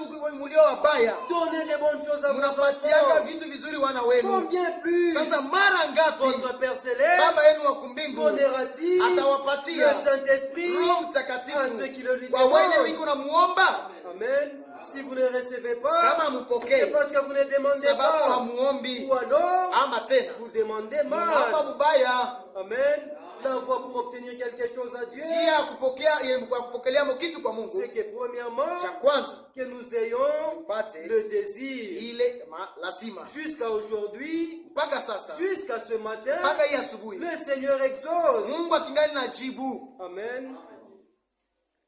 Si vous saviez, frères et sœurs, Kama mlijua ndugu na dada, que même ce ya matin, kwa hata hii asubuhi le Seigneur exauce nos prières. Bwana akingali na jibu kwa maombi yetu. Amen. Car il y a une écriture qui Kwani dit, kunaandika nje kwenye kusema nous avons un avocat auprès eti du tuna Père, mtetezi mbele ya Baba, Jésus-Christ le juste, Yesu Kristo qui aliye mwenye intercède haki. pour nous. Yeye kunatuombea. Amen. N'allez pas devant Dieu Usiende mbele ya Mungu de vous-même. ninyi wenyewe, Notre justice kwani waki est wetu un vêtement souillé. ni mavazi ya Mais qu'est-ce que nous kuchafuka. avons à faire? Lakini cha tunapaswa C'est fanya aller devant Dieu, kwenda mbele ya Mungu étant couvert tukiwa wenye sous le kufunikwa sang de chini ya Jésus-Christ. damu ya Yesu Kristo. Amen. Acceptez aujourd'hui Tuitike que vous leo soyez couverts par le tuweze sang. kufunikwa na Et damu, alors, si nous allons na devant kama Dieu, tunaenda mbele ya Mungu, Jésus-Christ qui est notre Yesu Kristo avocat, aliye mtetezi qu'est-ce qu'il wetu fait? anafanya Il nini? intercède pour nous. Anatuombea. Amen. Lui qui ne sommeille Yeye halalake, ni ne dort. yeye asinzi yake halalake. Amen. Que ce soit la nuit lorsque vous priez, Hata kama ni usiku mko naomba, que ce soit pendant le hata kama jour. ni mchana mko naomba, Amen. Notre Dieu entend Mungu wetu et anasikia, il exauce. anajibu. David dit, Daudi anasema si lui il a donné les oreilles, kama yeye alipana comment ne masikio, peut-il pas sasa entendre? namna gani hata sikia? Amen. Si lui il a donné la bouche, Kama yeye alipana kinywa, Amen. Vous parlez. ninyi N'est-ce mnasema pas lui aussi il a une nasi iko bouche? na kinywa, N'est-ce pas que lui aussi parle? nasi anasemaka Lorsqu'il vous parle, wakati et que anamsemesha, vous lui parliez na ninyi aussi, mnamsemesha, ayant des oreilles, yeye iko na masikio. notre Dieu vous Mungu écoute. wetu Ayez anawasikia. seulement foi en Mungu wetu lui. tuna imani ndani yake. Pardon, Hébreu Kwani 11, Mwaebrania 11 l'Écriture dit, andiko il linasema faut que ceux qui eti s'approchent naomba de kwa wenye Dieu mikono mkaribia Mungu croient premièrement que Dieu waamini ya kuwa existe kwanza Mungu iko wako, et qu'il est le na tena yeye rémunérateur anarudishiaka de ceux qui le wale cherchent. wote wenye biko namtafuta. Amen. Et l'Écriture dit Na encore, andiko tena linasema cherchez l'Éternel mtafute wa milele pendant qu'il se wakati trouve. wote akingali napatikana. Amen.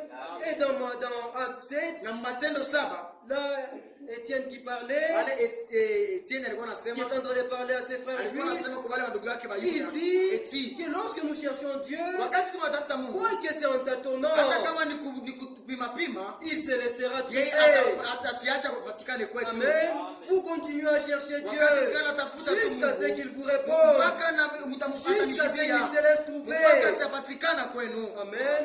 Demandez et il sera donné. Menez Dieu au monde. Rappelez-lui ses promesses. Amen. Car Dieu veille sur sa parole pour l'accomplir. Lorsque vous allez au devant de lui avec ses promesses, voilà Dieu tu as dit, voilà Dieu tu as dit, et voici maintenant dans ma vie, voici maintenant dans mon comportement. Alors là, il revient dans ses souvenirs. Il dit, donc j'avais dit cela, et je dois accomplir cela, et il va l'accomplir. Amen. Ce matin, revenons à Dieu.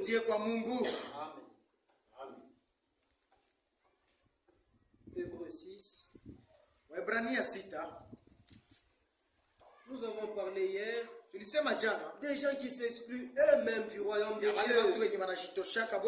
Dieu dans sa parole, il a donné une liste des gens qui sont exclus du royaume.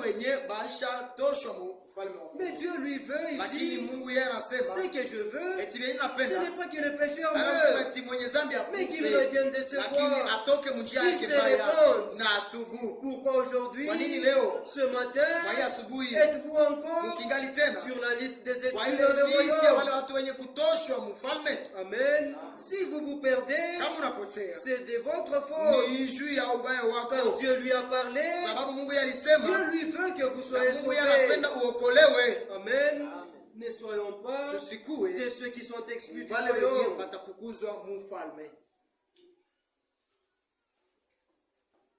Hébreux 6, à partir du verset 4. Car il est impossible que ceux qui ont été une fois éclairés, qui ont goûté le don céleste, qui ont eu par au Saint-Esprit, qui ont goûté la bonne parole de Dieu et la puissance du siècle à venir, et qui sont tombés, soient encore renouvelés et amenés à la repentance, qu'ils crucifient pour leur part le Fils de Dieu et l'exposent à l'ignominie. Aujourd'hui, nous voyons des frères et sœurs qui crucifient encore le Seigneur et qui avaient goûté que le salut est bon, que la gloire de Dieu est bonne, qui ont été même sous onction. Amen. Mais nous les voyons aujourd'hui, disons que le Seigneur a tardé, qu'il revienne encore dans le monde, il revient dans les choses du monde. Mais ici nous est dit, ceux qui sont tombés après avoir goûté à la bonne parole de Dieu et à la puissance du siècle à venir, qu'est-ce qui va leur arriver? Ils ne seront pas renouvelés, ils ne seront pas menés à la repentance. Pourquoi? Puisqu'ils crucifient pour leur part le Fils de Dieu et l'expose à l'ignominie par la vie que nous menons. Nous qui devons être celles de la terre et lumière du monde. Lorsque nous vivons, quel témoignage avons-nous au milieu des païens? Amen. Si déjà les païens ne peuvent témoigner de vous que vous êtes croyants, amen, avant même que Dieu lui-même ne témoigne, les païens déjà témoignent de vous que vous n'êtes pas différents d'eux. Encore bien plus forte raison, que témoignera-t-il de vous? Amen. Si déjà les païens peuvent douter de votre foi, peuvent douter de votre piété, de votre sainteté, si les païens peuvent voir cela, encore bien plus forte raison, les saints de Dieu, encore bien plus forte raison, Dieu lui-même qui est très saint. Amen. Aujourd'hui, les gens disent que Dieu est 3 fois saint. Notre Dieu n'est pas 3 fois saint. Parce que s'il est 3 fois saint, il pourrait y avoir quelqu'un qui vient et dit moi je suis 4 fois saint. Non, moi je suis 5 fois saint. Et le pape dit il est le très saint Père. Notre Dieu, il est saint d'éternité en éternité. Parce que lorsque Esaïe l'avait vu, dans Esaïe 6, les chérubins disaient et l'éternel Dieu des armées. Ça ne veut pas dire qu'il est 3 fois saint. Mais il le disait éternellement. Ils sont en dehors du temps. Amen. Notre Dieu n'est pas 3 fois saint. Il est très saint. Infiniment saint. Éternellement saint. Et nous qui l'appelle, soyons aussi saints. Amen.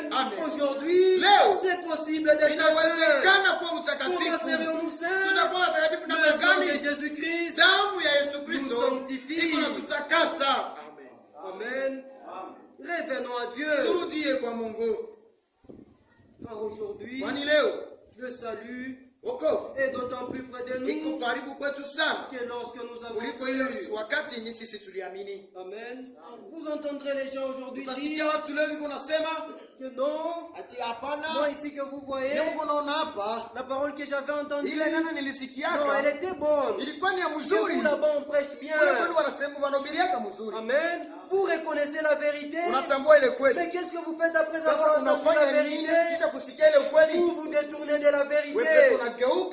En quoi êtes-vous différent du jeune homme riche qui est venu à Dieu, à Jésus? Que dois-je faire pour avoir la vie éternelle? Amen. On lui dit tous les commandements. Toutes ces choses, depuis mon jeune âge, je les pratique. Amen. Et l'Écriture dit, Jésus est mort à cause de ce témoignage. Maintenant il lui a dit, va vendre tous tes biens et reviens et suis-moi. Amen. Les gens aujourd'hui, au milieu de vous, vous prêchez la véritable parole. Mais que faites-vous de la parole que vous entendez? Amen. Au moins une chose est sûre, vous avez entendu devant Dieu, on vous présentera les mêmes paroles que vous avez entendues.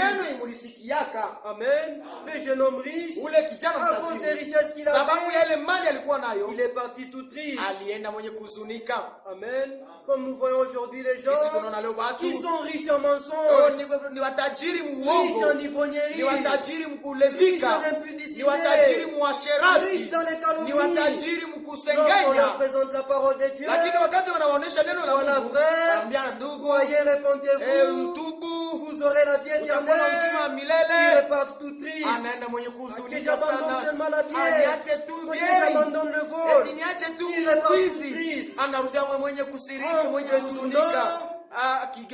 En vous détournant de la vérité, frères et sœurs, c'est de la vie que vous vous écartez. Parce que la tristesse selon Dieu,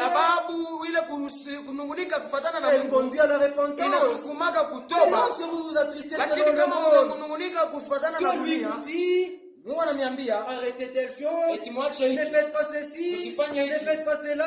Si vous vous attristez selon Dieu, vous allez vous repentir de ces choses. Mais si vous vous attristez selon le monde, c'est là que vous voyez les gens aller loin de Dieu.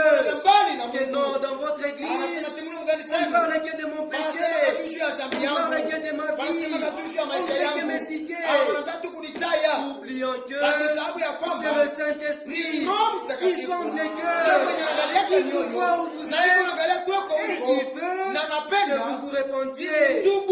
Amen. L'Écriture dit, comment échapperons-nous à négliger un si grand salut?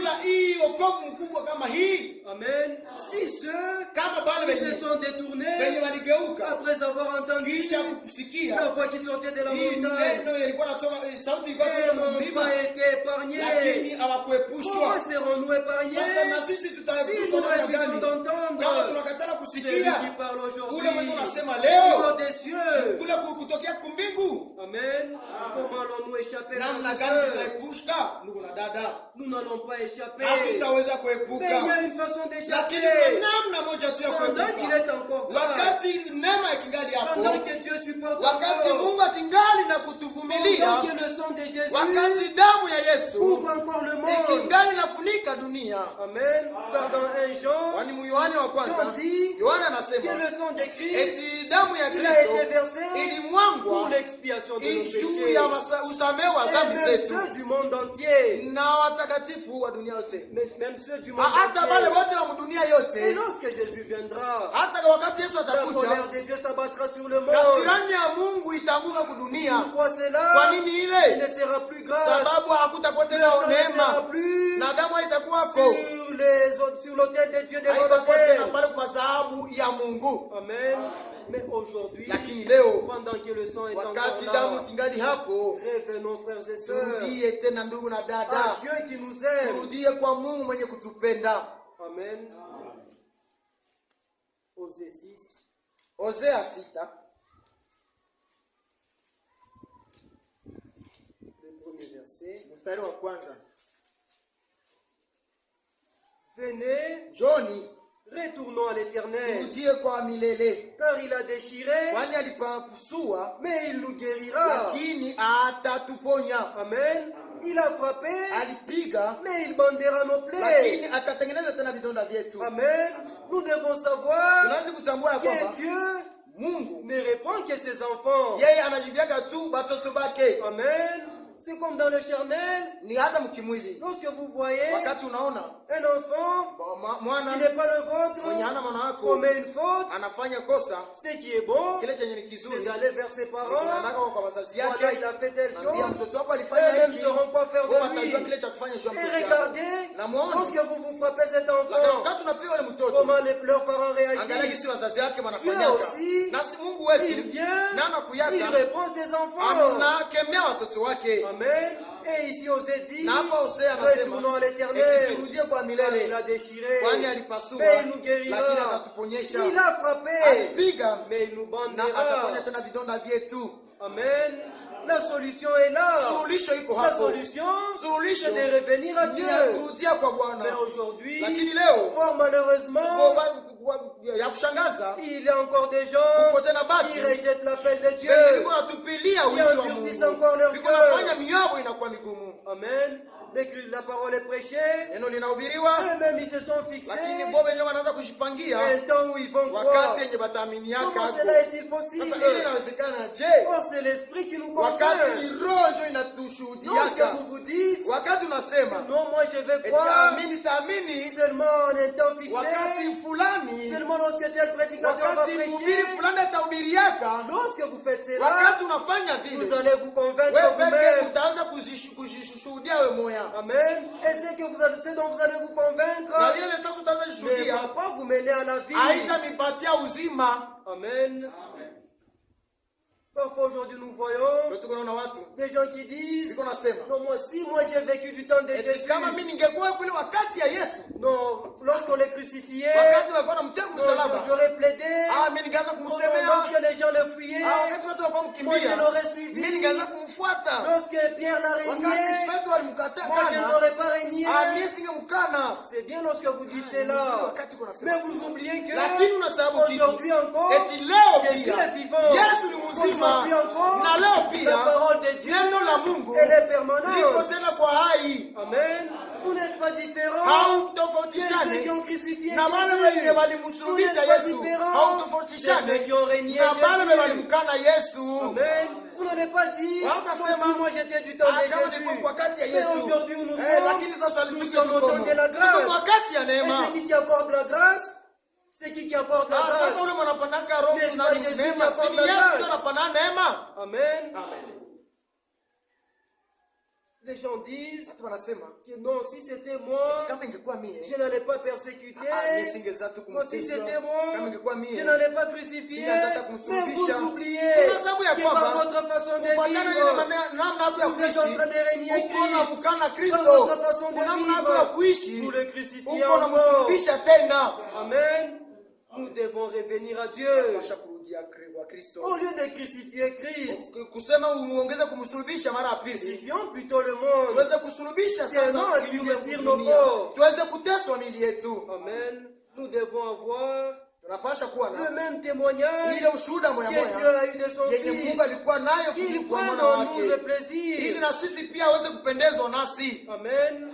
Aujourd'hui, c'est étonnant que Dieu donne des solutions pour que son peuple puisse se sortir, puisse être épargné de la colère à venir. Mais nous voyons l'Église de Dieu ne prend pas position face à la parole de Dieu. Aujourd'hui c'est étonnant. Nous avons la révélation de la parole. Dieu nous a appelés. Il nous a fait des privilèges. Il a fait de nous des co-héritiers avec Christ. Amen. Mais maintenant regardez. Êtes-vous dit d'hériter réellement avec Christ? Amen. Le Seigneur revient bientôt. Et Dieu a fait de nous des co-héritiers avec Christ. C'est dans Romains 8.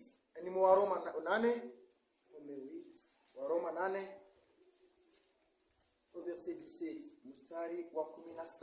Or, si nous sommes enfants, nous sommes aussi héritiers. Héritier de Dieu et co-héritier de Christ. Si toutefois nous souffrons avec lui afin d'être glorifiés avec lui. Aujourd'hui, nous nous disons héritier de Dieu, co-héritier avec Christ. Mais regardons maintenant, que faisons-nous de l'héritage que Dieu nous a confié? N'est-ce pas la parole que Dieu nous a laissée? N'est-ce pas la parole que Jésus nous a laissée? Faites-vous de l'héritage que Dieu nous a laissé, que Jésus nous a confié? Amen. Êtes-vous réellement co-héritier avec Christ? Amen. Si vous saviez qu'il faut non seulement amen, croire en Dieu, en Jésus, mais souffrir aussi pour lui. Pourquoi aujourd'hui n'acceptez-vous pas de souffrir avec Christ, de prendre la croix de Christ, de marcher avec lui? Amen. Car il a dit, si quelqu'un veut me suivre, qu'il se charge de sa croix et qu'il me suive. Aujourd'hui nous voyons des gens qui se sont lassés de prendre la croix de Christ. Ils ont déposé la croix de Christ. Ils sont rentrés dans le monde. Amen. Mais c'est dans l'avantage de qui? Est-ce que vous avez déposé la croix de Christ? Amen. Jérémie. Dans Jérémie 2.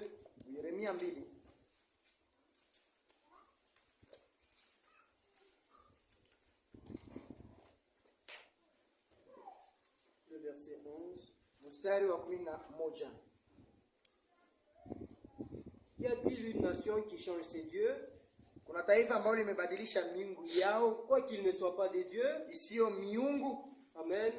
Et mon peuple a changé sa gloire contre ceux qui n'est d'aucun secours.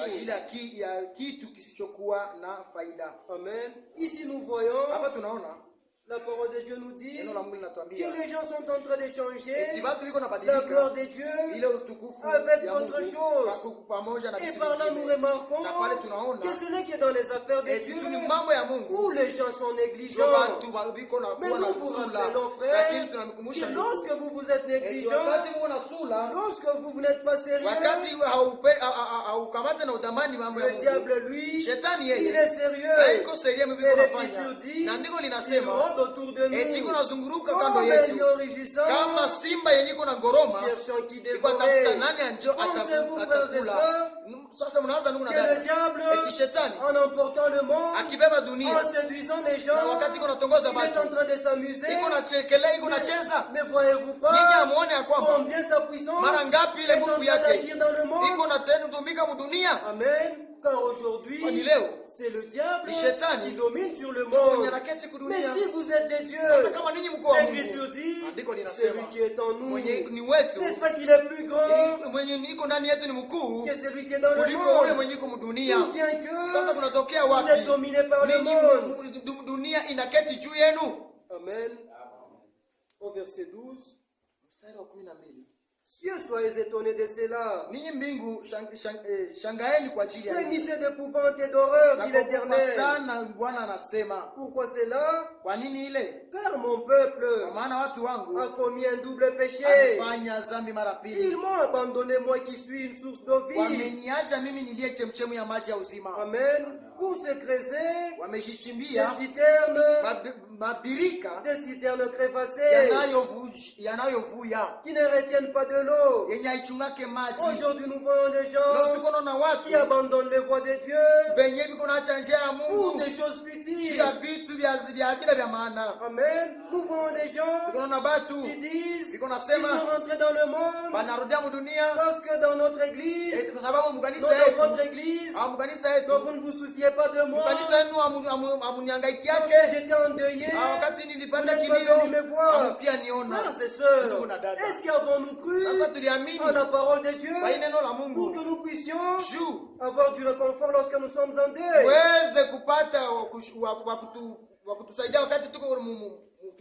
Amen.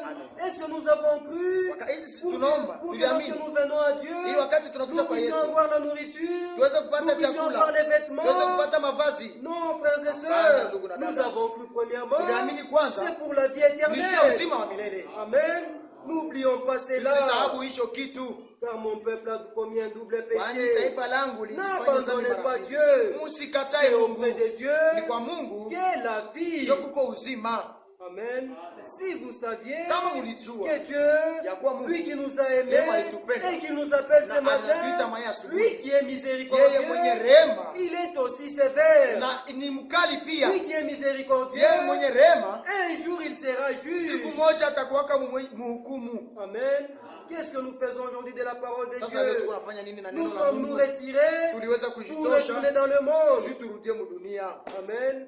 Dans Osée, on nous a dit, retournons à l'Éternel, revenons à Dieu. Amen. Dans Sophonie, dans Sophonie 1,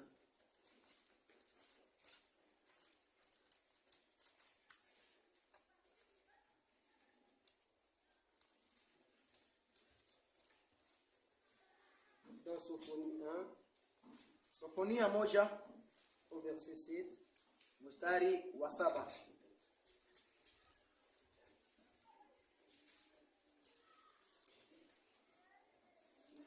Sophonie c'est après Habakkuk. Sophonie inafuatana na Habakkuk au verset 7, kuanzia mstari wa 7. Silence devant le Seigneur l'Éternel. Silence devant le Seigneur l'Éternel. Kimya mbele ya Mungu wa milele. Car le jour de l'Éternel est proche. Wana siku za Mungu ni karibu. Car l'Éternel a préparé wa milele alitayarisha le sacrifice. Ile masadaka. Il a choisi alichagua ses conviés. Wale wenye kumstahili vitu vyenye kuandaliwa. Il a choisi ses conviés.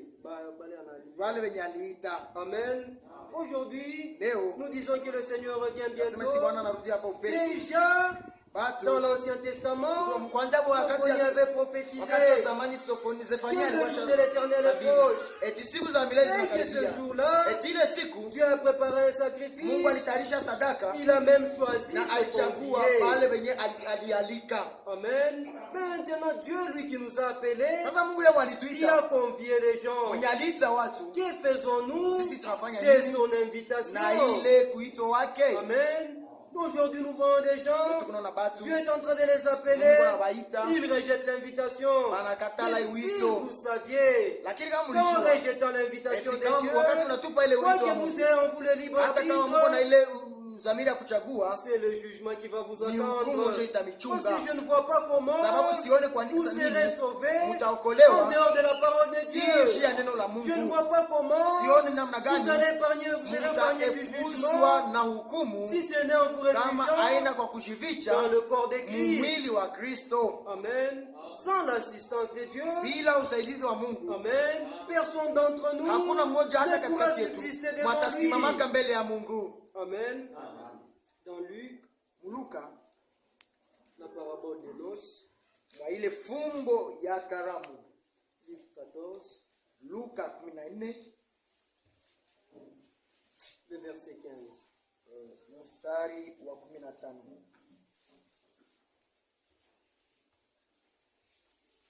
Un de ceux qui étaient à table après avoir entendu ces paroles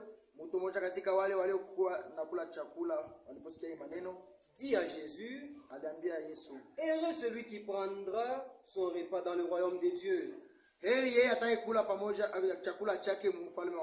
Et Jésus lui répondit, un homme donna un grand souper et il invita beaucoup de gens.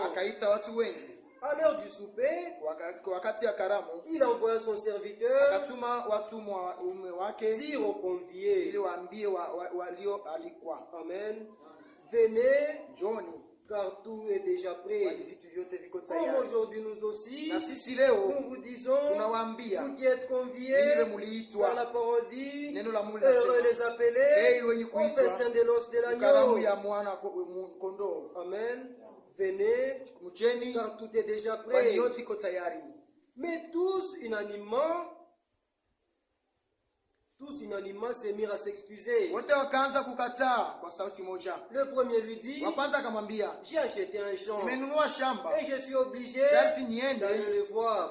Excusez-moi, je vous prie. Un autre dit, j'ai acheté 5 paires de bœufs et je vais les essayer. Excuse-moi, je te prie. Un autre dit, je viens de me marier. C'est pourquoi je ne puis y aller. Amen. Par là, frères et sœurs, ne voyez-vous pas que lorsque le Seigneur est en train de nous appeler, nous nous trouvons toujours des excuses. Amen. Il y en a qui désire assez que le Seigneur puisse repousser son avènement. Non, parce que je me suis marié. Ne voyez-vous pas que vous êtes dans cette écriture? Je viens de me marier. C'est pourquoi je ne puis aller. Mais qu'est-ce que le mariage face au salut? Qu'est-ce que le mariage face au ciel? Amen. Aujourd'hui, nous voyons des gens qui sont conviés au festin des noces de l'agneau, mais au lieu de cela, ils prennent à la légère. Ils se trouvent toujours des excuses. Amen. C'est dans l'avantage de qui? Lorsque vous vous trouvez des excuses. Amen. Si vous vous ratez l'enlèvement, mais il y aura des gens, je vous dis, qui vont aller au ciel et qui vont se réjouir là au ciel. Et souvenez-vous, lorsque nous serons au ciel, vous qui serez sur terre, vous allez commencer à penser à nous. Vous allez commencer à vous dire, les gens qui sont là au ciel, ils sont en train de fêter, il faut 3 ans et demi, et d'autres conseils encore. Mais nous qui sommes mon os, nous n'allons jamais penser à vous. Amen. Mais nous vous disons ce matin qu'aujourd'hui, c'est encore possible que vous soyez de ceux qui sont appelés et d'entrer, non seulement appelés, non seulement invités, accepter l'invitation. Amen. Au verset 21, le serviteur de retour rapporta ces choses à son maître. Amen. Comme aujourd'hui ce matin, au milieu de nous, le Saint-Esprit est là. Et c'est lui que Dieu est en train d'envoyer. Et c'est lui qui fait rapport à Dieu. Amen. On a envoyé la parole. Combien l'ont reçu? Combien l'ont cru? C'était un rapport qu'on fait à Dieu. Amen. Le serviteur de retour rapporta ces choses à son maître. Alors le maître de la maison dit à son serviteur, va promptement dans les places et dans les rues de la ville et amène ici les pauvres, les estropiés, les aveugles et les boiteux. Amen. Quelqu'un d'entre nous, amen, se voit-il réduit, se voit-il faible devant Dieu? Jésus a dit, je suis venu, c'est pour les pécheurs, je ne suis pas venu pour les bons. Amen. Et le pauvre en esprit, amen, car le royaume des cieux est à eux. Aujourd'hui, ce matin, n'est-ce pas à vous que Dieu a dit, va promptement dans les places, dans les rues de la ville, et amène ici les pauvres, les estropiés, les aveugles, les boiteux.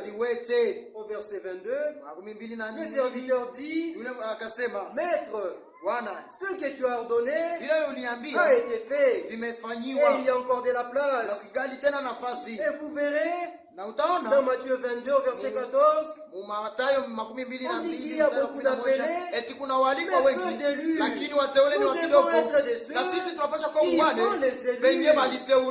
Amen. Ne nous contentons pas seulement de la nouvelle naissance. Cela est bien, nous avons la dernière terre. Mais il y a un ciel qui est préparé pour nous. Amen. C'est de vous-même que vous allez vous exclure et l'entrée dans le royaume.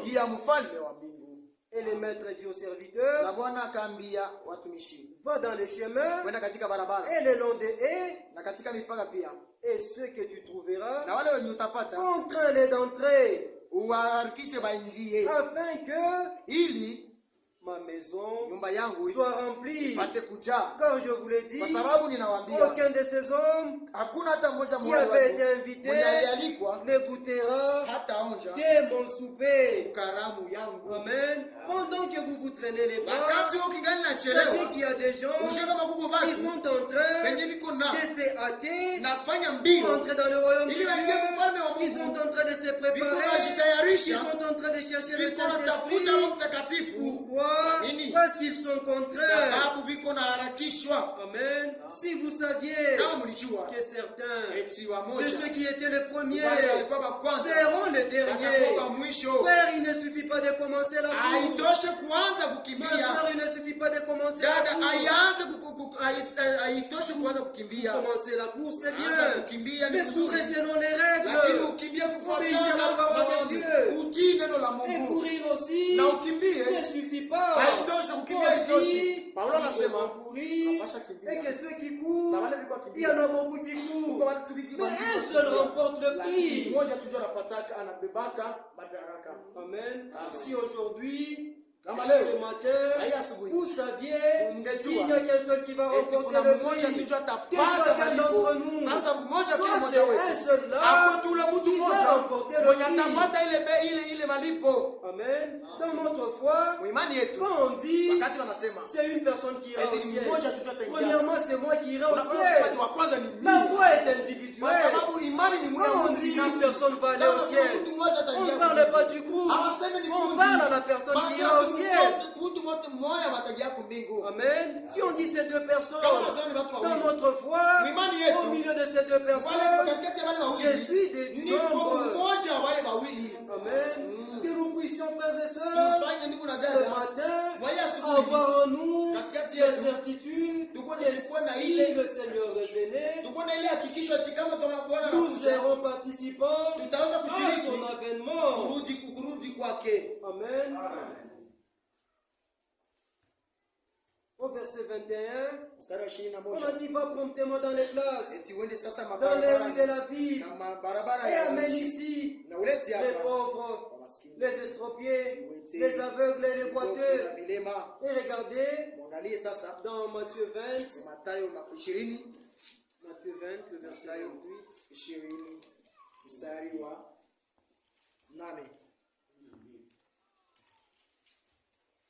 pouvons commencer à partir du verset 26. Nous sommes au verset 25. Jésus les appela et dit, vous savez que les chefs des nations les tyrannisent et que les grands les asservissent. Il n'en sera pas de même au milieu de vous. Mais quiconque veut être grand parmi vous, qu'il soit votre serviteur. Amen. Au verset 28. C'est ainsi que le Fils de l'homme est venu. Non pour être servi, mais pour servir et donner sa vie comme la rançon de plusieurs. Amen. Aujourd'hui, nous ne devons laisser personne, amen, prendre le prix à notre place. Nous devons nous faire violence. Nous devons fournir nos efforts afin que le prix ne nous soit arraché. Parce que lorsque vous êtes en train de négliger la parole de Dieu, il y en a qui sont sérieux. 2 Jean plutôt. 2 Jean 1, il n'y a qu'un seul chapitre. Le verset 8. Prenez garde à vous-même, afin que vous ne perdiez pas le fruit de votre travail, mais que vous receviez une pleine récompense. Amen. Avez-vous entendu l'avertissement qui nous est donné? Que chacun prenne garde afin de ne pas perdre le fruit de son travail, mais afin que nous puissions recevoir chacun d'entre nous la récompense. Amen. Et lorsque le Seigneur viendra, il nous récompensera, selon que Paul le dit dans 2 Corinthiens 5, au verset 10. Car il nous faut tous comparaître devant le tribunal de Christ, afin que chacun reçoive selon le bien ou le mal qu'il aura fait, étant dans son corps. C'est pendant que nous sommes dans notre corps que nous devons servir le Seigneur. C'est pendant que nous sommes dans notre corps que nous devons croire au Seigneur. Il n'y a pas de purgatoire après la mort. Amen. Au tribunal de Christ, chacun va recevoir une récompense selon le bien ou le mal qu'il aura fait. Mais maintenant, lorsque la parole de Dieu vous a entendu et que vous résistez à la parole de Dieu, quelle récompense espérez-vous avoir devant Dieu? Amen. Mais si nous avons reçu la parole de Dieu, elle qui atteint toujours ses objectifs. Amen. L'Écriture nous dit, n'endurcissez pas vos cœurs, que chacun de nous revienne de se voir, que chacun de nous puisse se mettre en ordre. Le Seigneur revient. Nous ne savons ni l'heure, ni le jour. Peut-être maintenant, avant même que nous ne quittions ce temple. Amen. Pour ce matin, que le Seigneur vous bénisse.